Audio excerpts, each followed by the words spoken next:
அண்மை செய்தி. பாஜக காங்கிரஸ் ஓட்டுக்கு பணம் கொடுப்பதை தேர்தல் துறை தடுக்காததை கண்டித்து புதுச்சேரி அதிமுக மாநில செயலாளர் தலைமையில் அதிமுகவினர் ஆட்சியர் அலுவலகத்தில் முற்றுகை போராட்டமானது நடத்தி வருகின்றனர். இது குறித்த கூடுதல் தகவலோடு இணைகிறார் செய்தியாளர் கிருஷ்ணன். வணக்கம் கிருஷ்ணன், விவரங்கள்.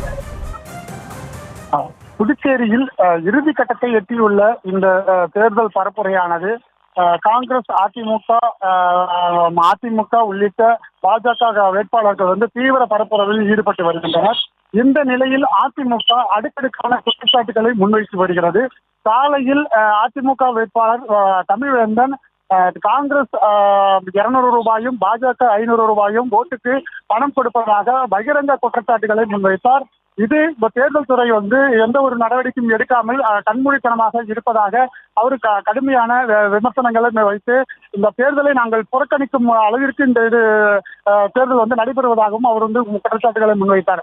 இதனை தொடர்ந்து அதிமுக மாநில செயலாளர் அன்பழகன் தலைமையில் அதிமுக நிர்வாகிகள் ராஜீவ்காந்தி சிக்னலில் இருந்து மாவட்ட ஆட்சியர் அலுவலகத்திற்கு ஊர்வலகமாக ஆட்சியர் அலுவலகத்தை முற்றுகையிட்டனர். அப்பொழுது தேர்தல் துறை இந்த பணப்பட்டுவாடாவை தடுக்கவில்லை, இந்த தேர்தல் ஜனநாயக முறையில் நடைபெறவில்லை என்றும் பகிரங்கமாக குற்றச்சாட்டுகளை எழுப்பி கோஷங்களை எழுப்பினர்.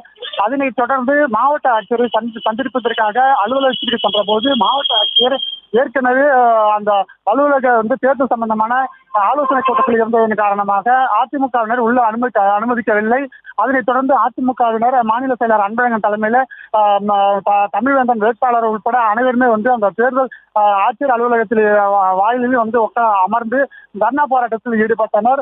அதைத் தொடர்ந்து அவர் ஆட்சியர் அலுவலகத்தில் ஆட்சியரை அழைத்ததை அடுத்து அவர்கள் உள்ளே சென்று தங்கள் கோரிக்கையை வைத்தனர். ஏற்கனவே 2 முறை இந்த தேர்தல் நடத்தும் விதிமுறைகள் அதிகமாக நடைபெறுகிறது. காங்கிரசும் பாஜகவும் விதிமுறைகளை மீறி வாக்காளர்கள் பணப்பட்டவாடாக செய்கிறார்கள் என்று 2 முறை புதுச்சேரியில் தேர்தல் துறைக்கும் இந்திய தேர்தல் துறைக்கும் 2 முறை கடிதம் அனுப்பியிருக்கிறோம். ஆனால் எந்த ஒரு நடவடிக்கையும் எடுக்கவில்லை.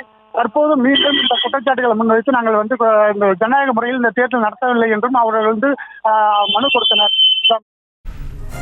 விவரங்களுக்கு நன்றி கிருஷ்ணா. செய்திகளை உடனுக்குடனும் துல்லியமாகவும் தெரிந்து கொள்ள சப்ஸ்கிரைப் பண்ணுங்க.